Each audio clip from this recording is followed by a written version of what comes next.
Vamwe vanokuda zviri seasonal, vamwe vari kuda zvavari kudawo zviri pauri. Mazuva ataenda kubhawa pane pamwe kuti watenga koti rako wagara pakona panongoya timu so ndara tikubiga so haisi nyaya yekuti vanokuda straight vada ngokuti vakakupa kuti manyawa ubva kuti saka fana kumuri kunwe watawo start so pane pamwe unodirwa chawakabata kwete zvauri. So you must know in life kuti imwe respect inoya pauri haisi nyaya yekuti vanhu vanokurespecta, inyaya yezvavari kuda zviri seasonal zviri pauri, zvikangobva vane newe vanotosiyana newe. So pane pamwe pekuti uri kudirwa zviripo kwete kuti ndo nyaya yacho iripo.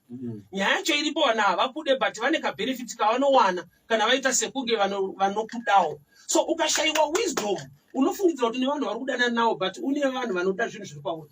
So life subject yelove it's a broad term. It is very sensitive, very dangerous. Why? Because mabetrayal mazhinji akabva palove. Enemy kauya se enemy, you are too clever, you can do away with enemy. Unotoziva kuti enemy ani munoziva kuti kutengeswa kwaJesu kune chekuita nekiss. Kiss is a symbol of love. But Judas paakauya akasvikotsvoda Jesu as a sign yekuti batai munhu aende.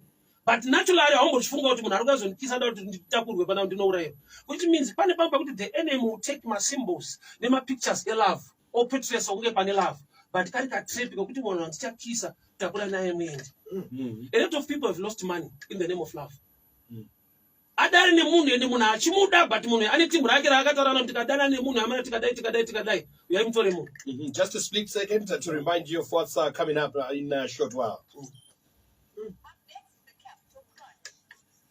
So love has to be having someone with wisdom for you to understand much about it. Yeah. So I'll give you this picture. Is subject here respect, this picture respect.